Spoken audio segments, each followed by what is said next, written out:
खबर इंदौर से है। आपको बता दें कि इंदौर के विजयनगर क्षेत्र में C3 हॉस्पिटल में उस वक्त हंगामे का माहौल बन गया जब अस्पताल प्रबंधक पर शव को बंधक बनाने के आरोप लगे। दरअसल अखिल भारतीय बलाई महासंघ के राष्ट्रीय अध्यक्ष मनोज परमार अपने समर्थकों के साथ अस्पताल पहुंचे, जहां उनका कहना था कि एक मरीज की मौत बीते दिनों हो चुकी है। इसे वेंटिलेटर पर रखकर अस्पताल प्रबंधन पैसे ठगने की कोशिश कर रहा है। जहां अस्पताल पर लोगों ने प्रदर्शन किया, वहीं C3 अस्पताल के प्रमुख मोहन झंवर के मुताबिक उस वक्त मरीज आयुष्मान योजना के अंतर्गत अस्पताल में भर्ती हुआ था, जिनकी स्थिति काफ़ी गंभीर थी। मरीज की स्थिति को देखते हुए उसे वेंटिलेटर पर रखा गया था। इसका ब्रेन डेथ हो चुका था, किंतु हार्टबीट चल रही थी। अस्पताल प्रबंधन ने उन पर लगे आरोपों को खारिज करते हुए कहा कि मरीज के परिजनों की मांग पर नियमानुसार मरीज उन्हें सौंप दिया गया है। हालांकि बलाई महासंघ के नेता मनोज परमार और मरीज के परिजनों ने अस्पताल पर कई तरह के गंभीर आरोप लगाते हुए यह भी कहा है कि उनसे लिए गए पैसे भी अस्पताल प्रबंधन ने रिफंड किए हैं। वहीं अस्पताल के कुछ पदाधिकारियों द्वारा उनसे अभद्रता भी की गई। इस पूरे मामले के दौरान विजयनगर पुलिस भी मौके पर पहुंची और कार्रवाई की। इस तरह का जनमजमा क्यों लगाया? अभी आज मैं जो है यहाँ इन सब लोगों से मिला हूँ जो कंसल्टेंट डॉक्टर रहे थे, जिन्होंने ये पेशेंट यहाँ पर एडमिट किया था। उन्होंने इस पेशेंट का कोमा में बताया है, जिसमें उनकी ब्रेन डेथ वगैरह हुई है, जिसका रिट्रीव करने के लिए हॉस्पिटल अपना प्रयास कर रहा है।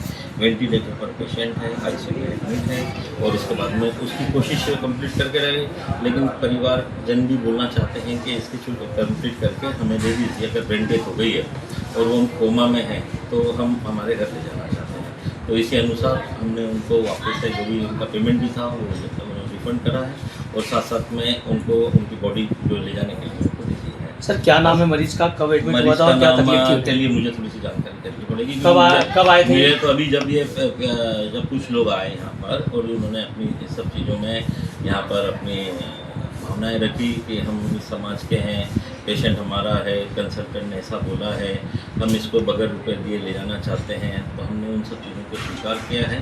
हमारे हिसाब से अभी उनकी डेथ फिजिकल नहीं हुई है, ब्रेन काम करना बंद किया हुआ है। उनके साथ एक्चुअल में वेंटिलेटर के ऊपर मूवमेंट चालू है। कब आया था सर ये मरीज? ये मरीज मेरे ख्याल से 3 दिन पहले आए थे।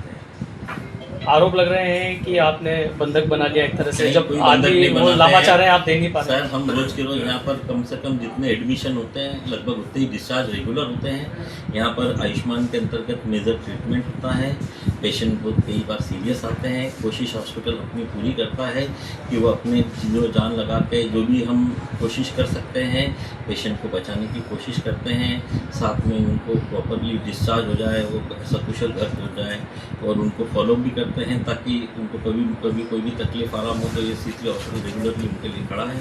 हम लोग हमेशा मरीजों की ही प्राथमिकता रखी है और इस प्राइवेट सेक्टर के अंतर्गत मेजर यहाँ पर इलाज मरीजों के लिए निःशुल्क होते हैं, जो कि आयुष्मान योजनाओं के अंतर्गत होते हैं और लगभग 8 टाइप की गंभीर सर्जरियाँ ये हॉस्पिटल यहाँ पर निःशुल्क करता है। जैसा कि अभी हॉस्पिटल में बता रहे हैं एक महिला डॉक्टर या नर्स हैं जो वो काफ़ी उनका गंदा बिहेवियर है, इस बारे में क्या कहें? सर, इसके लिए मैं एक बार का ये फेक को देखे बगैर मैं यहाँ पर कुछ नहीं बता सकता हूँ। मेरे पास में यहाँ पर वीडियो कैमरा CCTV लगे हुए हैं। यहाँ मैं उस टाइम में नहीं था जिस टाइम में उनकी सब कुछ भी चीज़ें रही हैं। एक बार मैं सब देख लेता हूँ, अगर कुछ भी रहेगा तो हॉस्पिटल जो भी एक्शन रहेगा। सर, जिस कंडीशन में इस पेशेंट की ब्रेन डेथ आप बोल रहे हैं, इस कंडीशन में कितने प्रतिशत चांस है या ऐसे कोई मरीज आपने बिल्कुल कितना सही हुआ है आपके हॉस्पिटल में? मैं बताऊँ ना कि यहाँ बहुत ज़्यादा सीरियस पेशेंट भी आए हैं और हमने भी हमारी पूरी हर परसक कोशिश करी है उनको ठीक करने की। और इमरजेंसी मेडिसिन के यहाँ पर डॉक्टर है, न्यूरो के डॉक्टर हैं, ऑर्थो के डॉक्टर हैं। कोशिश यही रहती है हर डॉक्टर की कि वो अच्छे से अच्छा ट्रीटमेंट करे। और क्योंकि कुछ पैसे जो भी मिलना है वो सब सरकार से मिलना है, 3-4 महीने बाद मिलना है। जो भी डिटेक्शन लग के करता है वो हम सब स्वीकार करते हैं, कोशिश करते हैं कि हॉस्पिटल उन्हीं पैसे के अंतर्गत हमारा अपना कामकाज कर दे। अभी भी 70 से 80% यहाँ पर निःशुल्क इलाज होता है। क्या कारण है सर कि पुलिस को भी आना पड़ा? समाज के लोग सर, मेरा ये कहना मतलब है क्योंकि कारण क्या है, वी डोंट नो कि किन लोगों की, किस मरीज की किस टाइप की उनकी रिसोर्सिंग है, किन लोगों के उनके वहाँ पर अपने वो लोग जो है अपने आप अप्रोच रखते हैं। निश्चित ही कोई भी पेशेंट यहाँ पर एडमिट होता है तो उसके परिजन जो भी उनसे कनेक्टेड लोग रहते हैं उनको इन्फॉर्म करते हैं। अब वो किस नेचर के लोग हैं, कैसे के आते हैं, उनकी क्या बैकग्राउंड है, ये हमें नहीं मालूम रहता। ना तो हम कभी पेशेंट से पूछते हैं कि आपके कौन से राजनीतिक के आपके लोगों के कनेक्शन हैं या हमारे पर हम हमारा ड्यूटी है यहाँ पर इलाज करना, न कि ये देखना कि वो किस पार्टी से आया है, कितने उसके पीछे नेता लोग हैं, कितने अपने कार्यकर्ता सर हैं। हॉस्पिटल पहले भी विवादित रहा है, कुछ पहले के भी आरोप लग रहे हैं कि किस चीज़ का कई विवाद? मैडम द्वारा जैसे कहा जा रहा है। आयुष्मान पे कभी मरीजों का इलाज किया जाता है, तो आयुष्मान से जो पैसा आता है उसके अलावा भी यहाँ पे कोई पैसे अलग से यहाँ लिए पर जाते कुछ हैं? भी 1 रुपया भी नहीं लिया जाता है। अब अगर आपने किसी कंसल्टेंट के थ्रू आए हैं या कंसल्टेंट ने कुछ लिया है तो हमें नहीं मालूम है। आयुष्मान की दवाइयाँ भी अलग से ली जाती हैं? नहीं ली जाती है यहाँ पर कुछ भी चीज़ें, ये बिल्कुल आरोप गलत है। यहाँ पर जितनी भी चीज़ें हैं बाकायदा भारत सरकार के आयुष्मान पोर्टल के ऊपर अपलोड होती है, जो दवाइयाँ यूज़ हुई है उनके रेपर भी लगते हैं, उनके बिल भी लगते हैं, बाकायदा जाती है। कल ही यहाँ पर परसों शनिवार के दिन पूरा आयुष्मान का 100% चेक वेरिफिकेशन हुआ है, सारी चीज़ें नियमित पाई गई है, कहीं कोई दिक्कत सर ये नहीं कल है। से डिस्चार्ज मांग रहे थे तो आज क्यों, कल क्यों नहीं देखिए किया सर, गया? कल रविवार था, मेरा भी आना नहीं हुआ है और डिस्चार्ज पेशेंट मांग रहा है। कंसल्टेंट ने हमें भी इन्फॉर्म नहीं करा कि मैं डिस्चार्ज नोट शीट के ऊपर नहीं सर, तो लामा तो होता है ना उस कंडीशन लामा में। के अंतर्गत तो हम आज भी तैयार है कि आप नहीं तो कल क्यों नहीं किया सर? इनका आरोप तो यही तो है। कल जब पेशेंट को रिलीज सर एक्चुअल में तो सर संडे के दिन आप भर्ती तो रविवार करते के होंगे ना? दिन में कई कंसल्टेंट आते हैं और कहीं नहीं आते हैं, जब तक के मेन कंसल्टेंट नहीं होते हैं, जब तक के भर्ती नहीं होता है, सुबह से उसी प्रोसेस में लगे हैं और काम आगे बढ़ता है।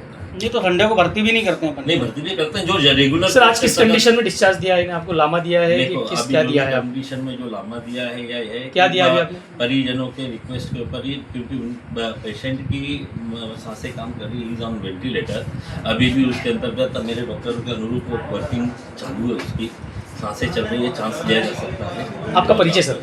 मैं मोहन जवर हूँ, इसका हॉस्पिटल के अंतर्गत फाइनेंस का वर्किंग देखता हूँ मैं, और यहाँ पर विभिन्न प्रकार के रेगुलरली सब करीब 56-58 डॉक्टर आते हैं और वो अपने अपने पेशेंट को एडमिट करते हैं। और इनका इलाज कौन से डॉक्टर कर रहे थे सर? इनका इलाज मैं देख के बताता हूँ कौन सा इलाज करता है। यहाँ चौथी ये घटना हुई है कि गरीब और मजदूर के शव को बंधक बनाया गया है, मुर्दे से पैसे की वसूली की जाती है। यहाँ पर मृत्यु उपरांत बॉडी को जबरदस्ती वेंटिलेटर पर रखकर जिंदा बताया जाता है और उसको जीवित बताकर उसके परिवारों से नगद आर्थिक रूप से वसूली की जाती है।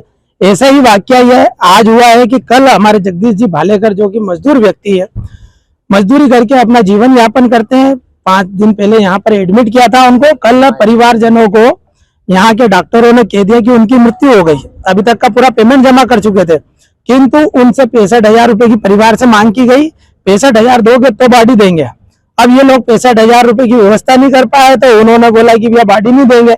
आप माननीय सुप्रीम कोर्ट के जो आदेश है उसका उल्लंघन किया इस हॉस्पिटल ने।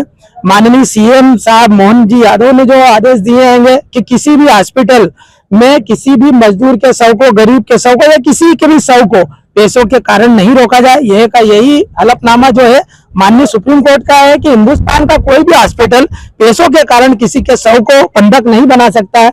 इस हॉस्पिटल ने पिछले 48 घंटों से शव को, हमारे जगदीश जी भालेकर राव के शव को बंधक बना के रखा है और सवेरे कल से ये वसूली करने पे पुलिस में वसूली कर भी ली थी इन्होंने।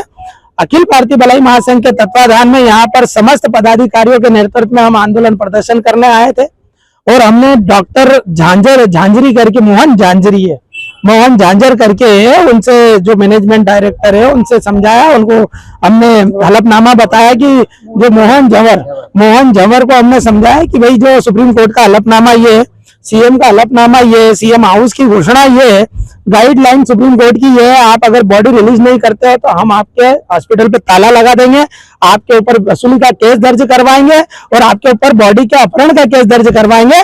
तब जाके यहाँ पर पुलिस प्रशासन आया और पुलिस प्रशासन हमको बॉडी भी दिला रहा है और पुलिस प्रशासन जो है वो पैसे भी वापस दिला रहा है। मोहन जवर जी का कहना है कि मरीज जो भी आपने दिया गया वो जीवित है। ये इस हॉस्पिटल की खासियत है कि मरने के बाद, इस हॉस्पिटल नहीं, कई ऐसे लुटेरे हॉस्पिटल हैं जहां पर मरने के बाद में वंचित, शोषित जो गरीब मजदूर होते हैं उनकी बॉडी को वेंटिलेटर पे, और बॉडी तो इंसान की किसी की भी वेंटिलेटर पे रख दो, मुर्दा कोई सा भी हो, और अगर उसको वेंटिलेटर पे रख दो, उस पर अटैच कर दो तो उसकी सांसें जो है कम ज्यादा होने लग जाएगी। वो तो शरीर को फुलाता और कम करता, फुलाता और कम करता, तो उसमें कोई नई बात नहीं है। बेचारे अशिक्षित लोग हैं, अनपढ़ लोग हैं हमारे, इनको मूर्ख बना के इनसे वसूली की जाती है और इसी प्रकार की वसूली इस हॉस्पिटल में हुई है। तो मैं चाहता हूं कि हॉस्पिटल की ऐसी भ्रष्टाचार और ऐसी वसूली बंद होना चाहिए, इन पर कड़ी कार्रवाई होना चाहिए। हालांकि आज हम एफआईआर कराने में भी सक्षम है, हम ताला लगवाने में भी सक्षम है, किंतु यहाँ पर जो गरीब मजदूर, जो झाड़ू पोछा लगाती है हमारी बहनें हैं, जो यहाँ पर छोटे स्तर पे जो स्टाफ काम करता है, हम किसी के पेट पे लात नहीं मारना चाहते, किंतु प्रशासन से ये जरूर निवेदन करना चाहते हैं, आपके माध्यम से, मीडिया के माध्यम से ये निवेदन जरूर करना चाहते हैं कि हॉस्पिटलों में जिस प्रकार से घूसखोरी हो रही है, जिस प्रकार से वसूली हो रही है, ये रोकी जाए। हॉस्पिटल में देखा गया है कि कहीं ना कहीं लोगों के साथ भी बदसलूकी की जाती है, अभी भी आपके कार्यकर्ताओं के साथ बदसलूकी। ऐसे बदसलूकी करने वाले लोगों के ऊपर कार्रवाई के लिए अभी हमने यहाँ पर पुलिस प्रशासन विजयनगर थाना के कर्मचारी आए हुए हैं। हमने उनको भी बोला है कि भाई ऐसे लोग जो यहाँ पर आम व्यक्ति से बदतमीजी से बात करते हैं, जब पदाधिकारियों से बदतमीजी से बात कर रहे हैं तो आम व्यक्ति की क्या मजाल, इन लोगों की तो बेचारे उन्हों की बाबाजी नहीं वो निकली। भाई परिवार का व्यक्ति गया है हमारे बीच में से, तो इनको तो रोने से ही फुर्सत नहीं है। ये कहाँ चंदा करके जैसे तैसे तो इलाज करा रहे थे। ऐसी स्थिति में तुम लाखों रुपए मांगोगे बॉडी के, तो व्यक्ति कहाँ से लाके देगा और कैसे तुमसे लड़ेगा? तुम पढ़े लिखे समझदार हो के और वसूली करते हो गरीब लोगों के साथ, इन लोगों की हाई कला बदुआ लेते हो, तो ये चलेगा नहीं। इस तरह की कहा गया इनके द्वारा जब आपने बात की तो इस मसले में? भाई हमने बात करी तो वो सीधे हो गए और उन्होंने बॉडी रिलीज करने का भी बोल दिया, और जो मुर्दे की वसूली करी थी उन्होंने वो वसूली वापस देने का बोला। सुबह हमने 20,000 रुपए जबरदस्ती जमा करवा लिए थे, वो वापस दे रहे हैं पीड़ित परिवार को। और मैं ये चाहता हूँ कि ऐसा दूसरी बार नहीं हो, ऐसा दोबारा ऐसी अपराधों की पुनरावृत्ति नहीं होना चाहिए, है ना। इसलिए हम लोग आपके माध्यम से ये बात माननीय कलेक्टर, माननीय कमिश्नर और माननीय एसपी महोदय तक पहुंचाना चाहते हैं।